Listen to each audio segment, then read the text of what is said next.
now from Hollywood, California, the horror capital of the world, the Boulet Brothers, creatures of the night.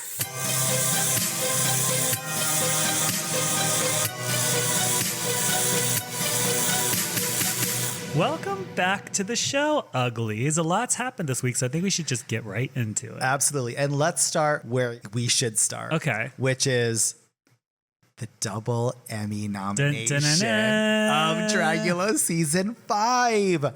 Oh my God. Okay, how shocked were you? I mean, honestly, I was stunned throughout the whole day. I mean, I think it even went into the next day because I'd be like, oh my God, wow, amazing. And then, then it would subside. And then like friends would text being like, girl, you made it. Like, oh my God, what an achievement. Incredible. And I'm like, oh my God, this is like a really big deal. So here's how we found out for those at home listening. I was in bed. And I get a text message from Michelle Visage. And I'm like, why is Michelle Visage texting me at 8 a.m? And it's like, congrats. And I'm like, on what? And so I had to go dig it up. And then I was like, oh my God. And so that's how we found out. But yeah, she was very supportive and very cool. And yes, for those of you at home that don't know, she's always been super friendly to us. We get along great. She's done clubs with us in the past. And she's always been super supportive of Dragula. She really has. That's how we found out. And then Drac texted me because I was downstairs. She's upstairs. Michelle Visage just texted me and we're nominated for 2 Emmys. I was like, ah! Yeah, and this is for us doing makeup. Yeah. We're the department heads on makeup for Dragula. So this is for an outstanding makeup for a variety, nonfiction, or reality program. And I'm super excited for Marco. For those of you that don't know, Marco's Wigs does almost all of our hair exclusively, shipped from Milan here to Los Angeles. And he's just such a great person inside and out and so talented. We've been trying to get him his flowers for a long time, and I love this recognition from Marco. This is definitely amazing. Anyways, I'm very happy for the cast. Congratulations to those of you that are listening because they can now say they are part of an Emmy-nominated show. Yeah. Yeah, double Emmy nominated. It's a huge achievement. It is a big achievement. It's more just to finally show up on the Emmys radars. We've been submitted for Emmys in the past, but this is the first time we've been nominated. So very exciting, and I appreciate everyone at home for watching the show and being supportive of us all this time. It's interesting because someone tweeted, oh, the normies have recognized you, like, congratulations. And that really kind of resonates, I think, with my entire life experience because I don't need that nor want it necessarily. But it is nice when it happens because we've always been like sort of on the fringe, alternative, sort of way left, super subversive and queer and weird. So we don't tend to get that kind of recognition. So it's really nice to have this kind of like the highest honor. The show's getting bigger and bigger. Like it's just constantly growing. But some people are not always super supportive of that. No, they're not. And I got to talk about this article that came out that GLAAD put out that was like, here's all the queer people that were nominated for Emmys and left us out of the article. Totally left us out, put straight people in it even. And I was like, cool. Okay, awesome. So our show is so diverse and it's so subversive and queer that you would think based off of what they stand for, they would love us. They would embrace us, but they always leave us out of everything. And I don't know why. I don't get it. I do my absolute best in all ways of my life to not take things personally. So I don't try to write the narrative and figure out why, but there's a secret hater bitch in that clan. I think so too. I have the feeling. Anyways, they corrected their article and then put that we were nominated. And then they had to correct it again because they didn't bother to read and see that we were nominated for 2 things. So yeah, that's how that went. Wow. Anyways, this is the season for nominations because there's also the Chainsaw Awards. The Fangoria Chainsaw Awards. And let me tell you something. I want to win a Chainsaw Award. I'm going to say it too, and I said it earlier in the car. I want the fucking chainsaw. Me too. I want it. That's what I want. I want that to go on the shelf behind us when we're doing Zooms. Yes. We need it.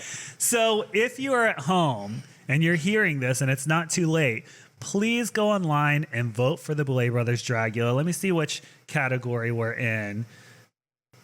outstanding achievement in nonfiction. Make sure you vote for us and only us.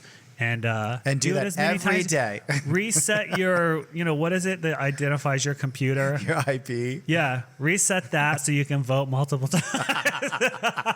Get a VPN, vote from there, vote from different countries, like do it all. And another cool thing that happened this week, you know what? I don't mind patting myself on the back because not every week has a lot of great stuff. And this week does. No, it doesn't. We announced about the project that we were working on, that we are writing a story for an anthology in DC Comics, which I'm super excited about. So cool. Yeah, that's really fun. It's a horror anthology, and we're writing the first issue, which has to do with a certain superhero that everyone on Earth would know, but I don't want to throw it out there yet. Yeah, I cannot wait for people fucking incredible.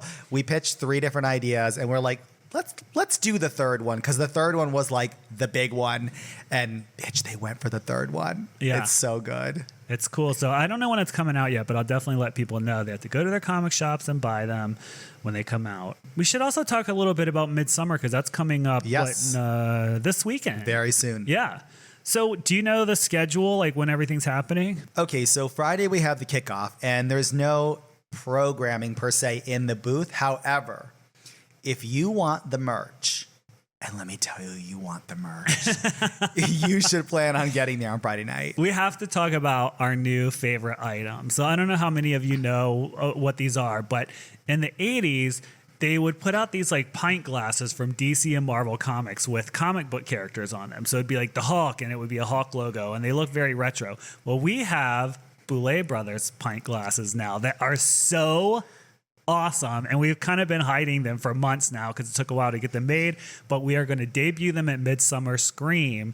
And if they all sell out, then that's it. But if they don't, we'll put them online after that weekend. I'm so excited. I'm so glad we waited, because it's sort of the perfect opportunity and debut. And they're so cute. Like, the artwork is so spot on and good from that era. It's just really cool and cartoony, and super villain. It's pretty great.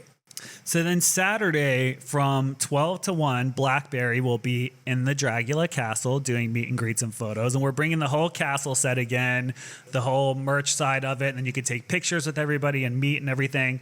So yeah, Blackberry will be 12 to 1:30. Throb Zombie will pick up at 1:30 and go until 3, and then we'll be in the booth from 3 to 5:30 doing photos and meet and greet. Ian will be there with us for a bit of it as well, and then the 3 of us are going upstairs to do our panel at 6 p.m. So if you are coming to Midsummer Scream, make sure you join us for our panel at 6 p.m. on Saturday, where we will be discussing our top 10 favorite killer looks from horror history. It's going to be fun. It's going to be very cool. It'll be a little educational. It'll be a big Carrie, a big Kiki, a big party with blood and death and everything that you love about fashion and horror. And goonery and lots of laughing, I'm sure. Exactly. And then rounding out the weekend on Sunday, we will be appearing back at our booth from 12 to 2:30, and Neo Hulu will be there from 3 to 5 to close out Midsummer Scream. Yeah, if you want to come, go to midsummerscream.org and get your tickets. All right, we're going to take a quick break, and we will be right back.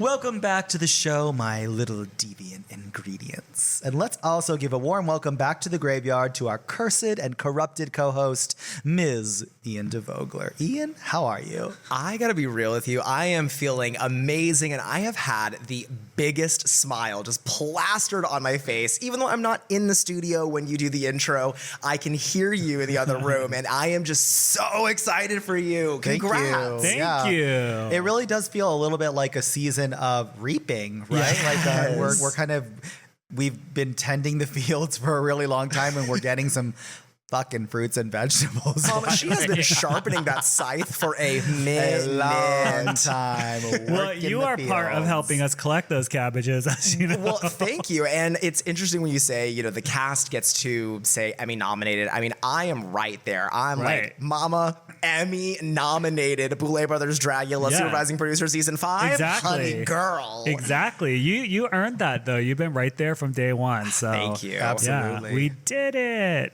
It feels so good. Yeah, baby.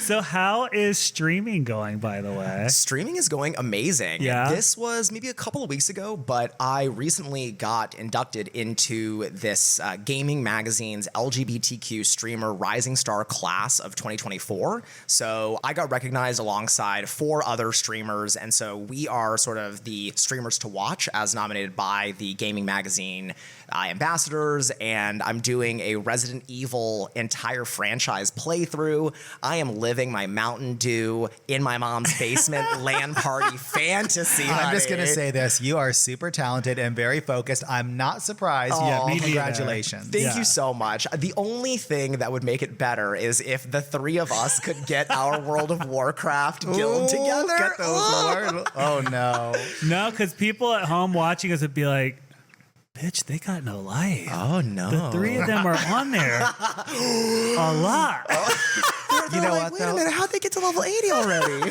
I kind of want to be obsessed with it again. Oh, I'm telling you. There was a summer once. Hey, it's really weird. I don't know if you guys are aware of this or if anyone actually cares, but they're doing these like revamps of the original game. So it'll be like Pandaren, like classic, and they're doing it all. But they're also catching up with the timeline. So it's like there's weird. there's like multiple versions. I'm like, we could go back in time, divas. Oh my God. If we Do did that, it. we should go to like the first one, like the Vanilla? classic Oh, version, yeah. vanilla, Vanilla. where you would get killed really easily. Yeah. People could kill you very easily too. Right.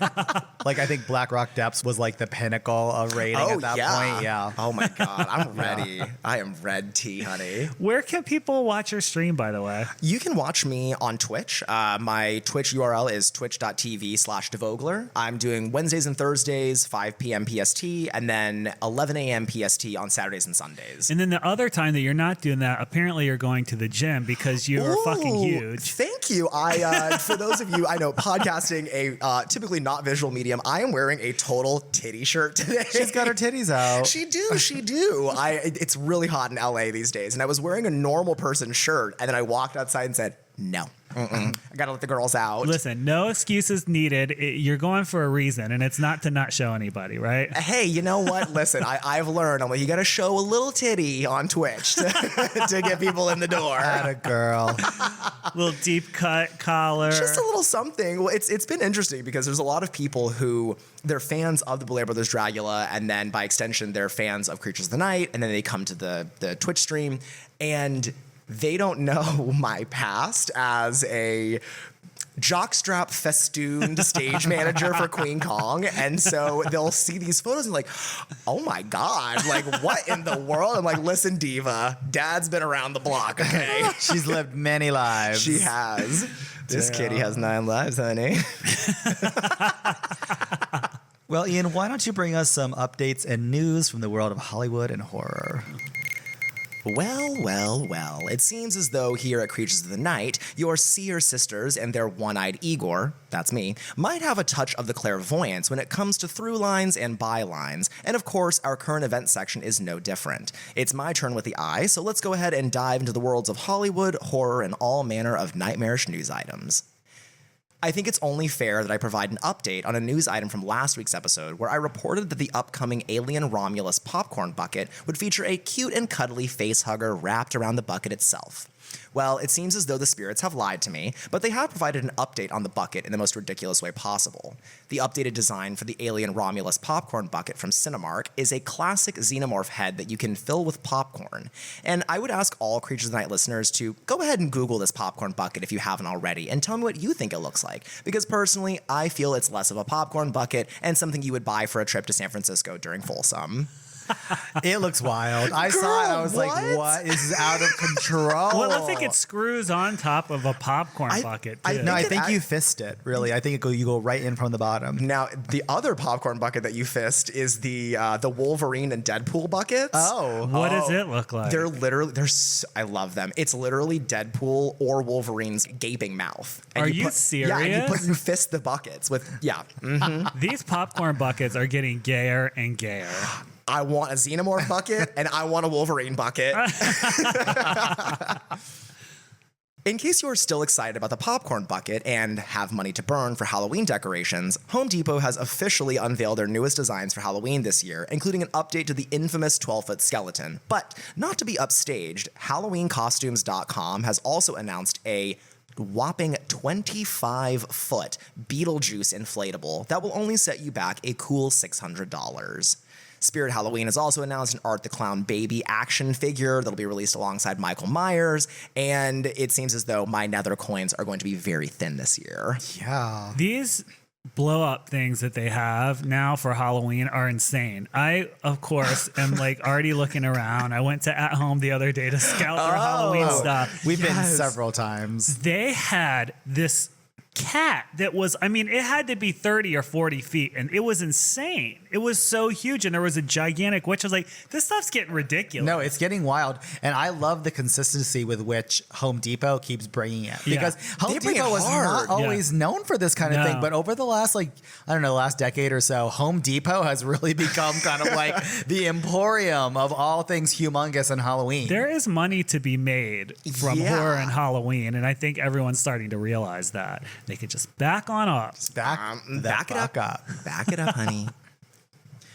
The mention of Beetlejuice's name invokes the latest trailer for the upcoming horror comedy film, which has fans gasping at the display of practical effects and what some are lauding as the true return of Tim Burton. We also got the final trailer for Alien Romulus, and for the classic horror fans, Hammer Films is releasing the upcoming Dr. Jekyll movie starring comedian Eddie Izzard. It seems as though horror truly cannot be stopped. Speaking of, I don't know if I mentioned this to you, but you know the old EC comics? They made I don't know if it's Tales from the Crypt or all those old horror comics, like all the ones that you would see and you would recognize them. They are relaunching and they're having an event at, what's that place called? It's called Revenge of. Yeah, they're having cute. They're having a relaunch at Revenge of if you want to go check it out. But they're relaunching their comic brand and they're inviting a bunch of different artists to come and all kinds of stuff. Should be fun. That sounds awesome. Yeah, I'm glad they're back because I think they would do like pre-code comics, so they were really gruesome, and I don't know, they're fantastic. No, it's really cool news. And as far as the Beetlejuice promo and trailer went, it was perfect because I'm like, let me watch this because I love Beetlejuice. I'm like, please don't fuck this up. And like halfway through, I was like, I turned it off. I'm like, okay, it's good. It's good. Oh, okay. Like I'm not gonna look at it. I don't want to know anymore. I'm like, it's worth watching. I'm so glad you said that because I haven't seen it. Because the first trailer, I was like, oh, I don't know, but I want to see it. Like, I'm like, I want to believe, I want it to be good. So well, I'll thank you for seeing it today because you were late, and I was like, what the fuck? I'm trying to kill some time. Let me watch this Beetlejuice trailer. I have one slight concern for the trailer. What's your concern? The music. It didn't give me that like Danny Elfman sound that was so particular to the original. And I was like, there's something about it seems right. All the elements are there, but something's off. That's what it was. Because it had that really deep bassy like dun dun dun dun dun dun dun like that. I didn't hear that. I heard a new kind of vibe. So I don't know if Danny Elfman's doing this one or not, but I hope he is. Don't know. Me too. And finally, while I hate to report on things that are a little bit of a downer, this one is such a downer that I felt compelled to bring it back from the grave. Horror masterpiece video game Resident Evil 7 was recently ported to iOS devices, with many news outlets reporting that the game looked impressive on phones and mobile. But the game has released to a less than thunderous reception, with reports coming in that despite 83,000 free trial downloads, the game has only received 2,000 paid purchases, totaling just over $20,000 in revenue, not counting Apple's cut.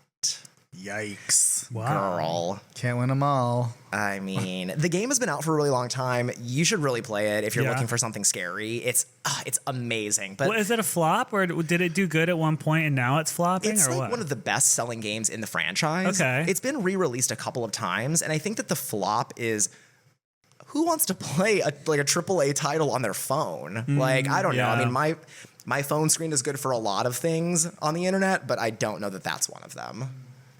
All right, Ian, thank you for those noteworthy tidbits. And now it's time to turn our attention to this episode's Junior Mints Movie Club movie review.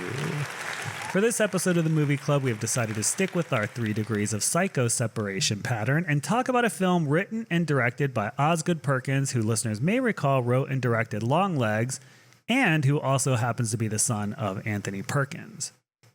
The film is titled The Blackcoats Daughter, and it's a 2015 supernatural horror thriller starring Emma Roberts and Kiernan Shipka, who you may know as Sabrina from The Chilling Adventures of Sabrina on Netflix. And the film is currently streaming on Amazon Video.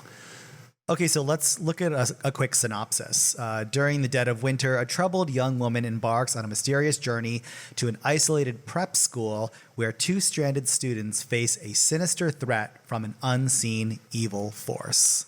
All right, let's just start off this way because I think we'll figure out how much we liked or didn't like the movie as we get through it. Let me just say this, Jack. I love it because I never know which way you're going to lead us, right? Like last week, you're like, wasn't scary. We went right for the throat. Yes. So like, who knows what could it be this week? Well, this week it is this. How do you feel this film compares to Longlegs? Okay.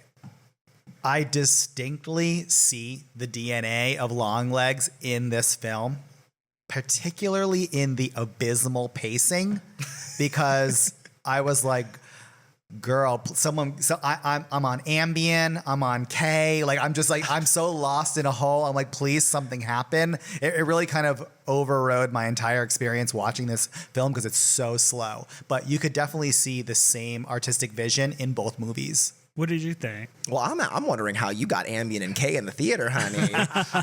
I feel similarly. I think that, just to answer your question straight up, I think that this film is not as impressive as Longlegs, but I think that you can absolutely see how Osgood Perkins has grown as a writer and director from seeing this and then comparing it to Longlegs. I am actually really glad that we watched this second, though. I think that had I had seen The Blackcoats Daughter before seeing Longlegs, it would have taken some of the bite out of Longlegs. I agree with that. I do. Too. And she loves Satan.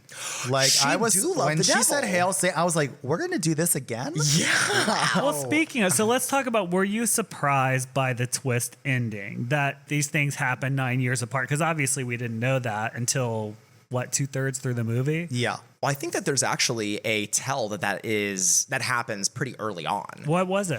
It's the first time that Emma Roberts' character, I think her name is Joan, is talking to the dad in the diner. He's like, "Oh, well, my daughter died 9 years ago." No, we did hear that, but I didn't know that they were going to reconnect back at the end. And it was kind of like, I didn't know that as we were watching it, that the Catholic school or whatever that they were going to had been like long shut down. Oh, see that that was my immediate connection. I was like, oh, got it. So we are doing a split timeline here. Okay. How did you? No, it took me a while. I thought we were talking about a same continuous timeline, and it wasn't until about maybe halfway through I was like, wait a minute, with the references to like my daughter Rose died 9 years ago, and Rose is just not a very common name. So I'm like, okay, it's got to be the same girl. But it also caused some confusion. Like I felt like I was putting a puzzle together, but pieces were missing. And it was kind of annoying. Yeah, because I thought like maybe she was a ghost or something. You know what I mean? I thought maybe it was something like that. I didn't know what they were getting at. Same. I found myself wondering constantly what was going on, which is like not a thing that I'm afraid of in a movie. Like I actually really enjoy a film that just sort of takes me on a ride. But there were several points where I just thought, I don't know what's going on. You're like you're looking like that little boy in that meme where he's laughing and the laugh just morphs to a cry. Yeah, she's like, are you having fun? I'm like, yeah, no. Jack, what did you think? Because Ian and I both answered what we thought about this film, sort of compared. Compared to Longlegs? Yeah, compared to Longlegs. I mean, it's so clearly done by the same person. I'm like, oh, okay, this is like very closely related. Well, this is Littlelegs. Yeah, I mean, it kind of is, right? It's Right. like, okay, there's Satan is behind the whole thing. It's like the other thing I noticed between both of them is he wants his actors to present in this very strange, really quiet, meek, don't do a lot of expression, stare at each other for long periods of time, I was talking to him, I was like, that's what takes me out of this movie being believable, because even if you're in some emo goth mode and you think you're going to stare at someone and be weird, other people aren't living in your world, and they're going to come up to you, and if you just sit there silently and stare at them, they're going to be like, what the fuck is wrong with you? Yeah, when she's like, for the second time, she's like, you smell pretty. Yeah, you'd be like, what are you At some doing? point, you're like, bitch, what the fuck are you talking about? Like, why do you That's keep what I'm saying that to saying. me? Okay, yes. I totally agree with you. But for me, the weirdness of the delivery was with, again, Emma Roberts and the dad. I was like, now, I'm sorry. One of you should be like, I'm just going to pause this whole thing. What the fuck is your fucking problem? Like, Literally. what's going on? I felt the same way. I was like when he came into her hotel room, if I was him, I'd have been like, all right, look, I'm trying to help you, and you got to start speaking up, or I'm going to leave. Like, are you just like a crackhead or something, or like, what's going on with you? I would have gave it up. We'll continue the conversation, but as you guys are talking, I'm snickering because after the movie, same as Ian, I was like, I don't really know what's going on, and I actually don't mind that either in a film. I actually like when it makes me work to figure out like the machinations and everything, but I didn't know what was going on. It was kind of annoying. It was really slow. I'm like, what the fuck? And then the time jumping, and I thought that should be very satisfying, but it kind of wasn't. So after the movie, I went to the wiki, and I know something that I don't think either of you know yet. Well, don't say it. I get there. Okay, because spoiler alert, I did the same thing. Like the movie ended, and I rewound the last 30 seconds. I was like, did I miss the devil in the background or something? Like, what's going on? And I went on the wiki and I was like, oh, interesting. But there is a devil in the background twice, which is one of my favorite moments of the whole movie is when you see the shadow of the horn. I mean, that was scary. It's good. And I almost wish that, and maybe it is and we just don't know it yet, but I'm kind of like, if you look at Longlegs and Littlelegs Catholic School Edition as like films in the same universe, that makes me, I'm like, okay, cool. Like I like this, but I don't know that there's actual connective tissue between the two other than horn Blackcoat devil. Touching on that sort of shadowy devil character, one of my favorite moments in the movie was when Sabrina has her exorcism at the end and she's like, she's looking off in the corner and she's like, please don't leave. I know. Don't leave me. Oh, and I was like, oh my God, like she wants it. Like she wants to remain possessed. I've never really seen that before. And it was kind of chill. It gave me the chills. I'll tell you something else too. That exorcist kicks the Exorcist from the Exorcist movie's ass because he got that demon out of there and it was like a minute and a half. Okay, I thought the same thing. I was like, girl, she got her holy water. She doesn't even have a Bible. Like she was reading some other book, and she's like, the power of Christ compels you. Get the fuck out. This was like a level no, one. seriously. Demon. She showed up for work, and the it was demon like, ugh, bye. No, the demon was like, I already got 3 beheadings out of this one little girl. Like I'm good. I gotta go. I thought that part was really cool too. But Yeah, it was cool. kind of, I mean, if you look at it from the perspective I'm saying, it's kind of hysterical because the way that the demon kind of like shifts over past the wall, it's like, bye. Well, the demon was like, peekaboo. This hookup was fun, but my Uber is here. I'm gonna go. Exactly. Oh, this is what I was going to ask you guys. So this movie did terrible when it came out. It did terrible. Yeah. Then he gets the opportunity to make another movie, and he went here again. Like he paced it the same. He told the actors to act the same. There's a devil. I mean, it's Hail all Satan. Yeah. That's ballsy. I'm actually really into that. Like a director or a creative who is like, oh, it's my turn again. Same song. That's crazy. Who would do that? You're like, you came back to karaoke. You sang this song last week, and she picked the same song and sang it again. Well, she went home and practiced for like 4 years. She sharpened her skills. Longlegs is way more sophisticated. There's more to it. I almost feel like we need another 8 years, and whatever Osgood Perkins puts out next will be that Silence of the Lambs that I wanted Longlegs to be. The long legs and a black coat.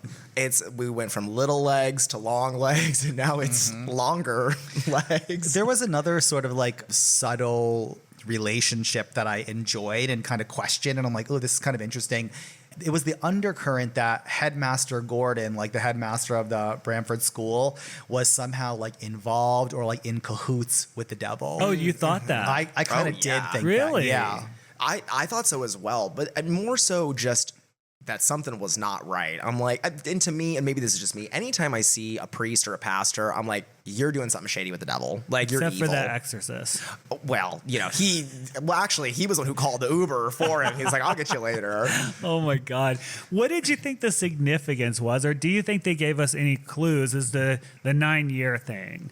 Like, what was that about? Because it's like, okay, I get it. The devil possessed this girl. She chopped these people's head off. Then later possessed a different girl, did the same thing. But it's like, Oh, is this the spoiler? I think that Yes. Swan, do All you right, want let's to just give do it. us Just the do it. honors? Let me break it down. Okay. So again, this is not from my deduction skills, which I actually think are pretty good, but there's no way, I don't think anyone could have seen this coming. So in the wiki, I just want to back up to Joan. Emma Roberts, she was brilliant. I've loved her since I got introduced to her back in American Horror Story. Yeah. God, I love Oh, that you don't like character. Sabrina, huh? I love Sabrina too, but it kind of sucked because all I could see was Sabrina. I'm like, It's Mrs. true. Spellman, It's get out of true. here. Oh, all I saw was Sabrina. All I could see was her in Longlegs. Well, I'd just be happy as peaches. I just cut your body up. Like, same. Okay, so let's back up to Joan getting picked up by Bill and Linda on her way to Bramford. Yeah. And Bill tells Joan that they lost their daughter, Rose, 9 years prior, and that she kind of reminds them of her. Right. And now I want you to jump to the last time we see Catherine, Sabrina. She killed the two women, chopped up everybody's head, brought it to the furnace. The devil comes in, the police comes in. She says, "Hail Satan," and gets shot. Right. Then we see her undergoing the exorcism, and she's like, "Oh my God, please don't leave me." Well, she stabbed that other girl before that too. Yeah, She killed. Yeah. Just okay. Yes, there's more to it, but these are the pieces that you're going to be like, "Oh my, what the fuck?" All right. Okay, so Joan is actually a fake name for that character. Her real name is not Joan, and we see a flashback. There's like stunning flashes when Emma Roberts is on screen, and there's like a gunshot. And then when she's in the shower of the hotel before the dad comes in and like, why is this so weird? You see a bullet hole wound on her shoulder. And I said it to you, Drac. Remember, I was like, oh, she's got like a weird scar on her shoulder, right? Yeah.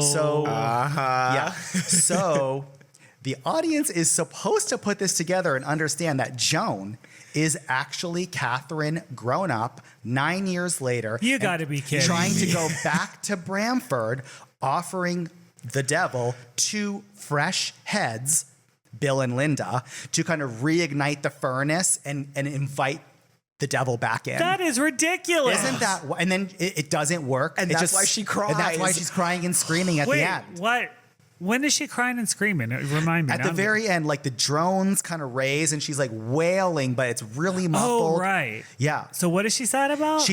She tried to kind of like summon the devil, re-summon the devil back into her, like an I get offering, it. Okay. and then it failed, and she just is alone. Oh, she was trying to find that's why she was like, oh, Yeah. that makes, okay, now that does make sense with her saying don't leave or whatever. Yes. But, I mean, they don't even look, that's not, okay, I don't like that. First of all, Swan, I fucking love you because I did the same thing. I was like, Bitch, what is this I was fucking like, movie? wait a Is that what she minute. found out too? Yes. Oh, okay. But so I feel like there needed to be one more telegraph. Like I needed, and I don't normally need this much hand holding, but I was like, I need one more thing. Like I needed her to like look at a photo in the school and like, you know, look at her old self. Cause I'm like, point blank period, ladies and gentlemen, and our friends beyond the binary. These two actors do not look similar At all. And even a like 9 years later could potentially be a little bit of enough of a tip off, because I was kind of swimming around in limbo figuring out like, why does it feel like there's time jumps all over the place, and it just wasn't clear. Yeah, I agree. And honestly, knowing that that is what Catherine is doing the whole time, honestly, it gives the movie like 2 extra points for me. I'm like, oh, It does. It makes it so much better. If we so could figure bleak. out what it was, yes, it'd be Yeah. fantastic. But it's just, how would anyone know that? That's why it didn't do well. And I've never seen, I've never really seen the depiction of a willing, possessed person and like wanting it to come back into their body. And it's actually a very cool detail of this film that I've not really seen in any other film. Yeah. But to hell if you could figure it out. Like I needed the wiki in like 20 minutes to like read it. I know. And it really makes me think that it's a cool way to do it. Like, I love a bleak movie. I love a bleak horror movie. And to have Kat's character be like, I'm alone. Like, I'm alone. And then, you know, her whole entire storyline is, you know, her parents are dead. And then her friend is supposed to take care of her, but then goes off with her boyfriend. And it's the whole film is just sort of like isolated and alone. but everything gets so muddy in the middle that I'm like, by the time we get to the end, I'm like, oh, right, this is supposed to be like a sad thing. Because I was like, why is she screaming like this? Like, what's happening? It was confusing, yeah. So the gag for me is realizing that when Bill and Linda said Joan reminded them of their deceased daughter Rose, they were in fact talking to her killer. Wait. Because Kat, right. Stabbed her and killed her, and like stabbed her in the gut. I mean, the way that she was jigging the people stabs with were that pretty- knife, it was pretty serious. brutal. yeah, which is also why when at the restaurant the dad pulls the photo out, she's like, give me a moment. She goes to the bathroom and starts laughing. Right, she's laughing. Yeah. You know what? Maybe you're right about the headmaster, because one of the things they mentioned was that the two women that sort of watched over the house, I don't know what you call them, were that they were worshiping the devil. Yeah. So maybe the whole school staff is in on it. I don't know. Maybe. I kind of love that idea. It's giving me a little bit of Suspiria, the totally. remake. Yeah, totally. But they describe those women as like, take a closer look. They don't have any eyebrows. No body hair at all. They wear wigs. And I looked at Drac and I was like, same. They're talking about us. You're like, devil worshiping ladies bumping purses. No eyebrows with a wig? Awesome. I'll have you know that I have eyebrows now for the first time this year. Yes. Same. Well, and also the nuns did too, So So there's that. that's not true. They do have eyebrows. They could have been lace front. Ooh, glue Because those. she said she's like, look closely. They're weird. And I'm like, I've seen those on plastic tiara Plastic before. tiara, yeah. Hey, you know what? Listen, if you can get a good feathering brush, So post wiki read, the value of the real estate on Blackcoats Daughter went up. Like, I actually kind of appreciate it more, and the vision is like more clear, and I actually think it's pretty cool. I 100% agree. I think that before reading the wiki, I was like, you tried it. You tried it, Osgood, and this is Oz okay. And then after the wiki, I'm like, okay, this is like a 7 for me. Like, this is fun. Like, I like it now. I do think it's a movie that maybe you get rewarded for a second watch. I don't know that I'm ready to do a second watch of it or that I'm going to, but that's my thing. I'll need some more K and more ambient to do that. I think there are some films that are better as streamers and not theatrical releases. I thought this film was one of them, but I thought the same thing about Longlegs. It just feels like more of a movie you want to sit with and be quiet. And like, it doesn't benefit from being so huge because it's sort of, the scenes are simple and the camera work is not overly cut. So it's like, I don't know that I need a big action screen to watch a movie like this. And it also, you want to give it more thought, right? And sit with it a little bit because they're very complicated. That's true. I mean, I did think that it was beautifully shot. Yeah. Like, I did. I really like Osgood Perkins's directorial style. Like, I think that he makes beautiful movies. I just don't know that the pacing is always there. Like, kind of speed it up a little bit. I really like this guy. I do. I like his work, and I realized that after watching this one. I do think he has learned a lot and elevated from this movie to Longlegs, and you can see the growth. Yeah. And you can see where he's like, okay, this is a little slow. It's still slow, but it's not painfully slow, which I think this film was a little painfully slow. I agree. And you thought that the Longlegs soundtrack was like it stood out to you. Yes. It was like interesting. Yeah. And the Blackcoats Daughter soundtrack was, I think, also interesting and a very sort of drone. It really matched the energy, I thought, pretty well.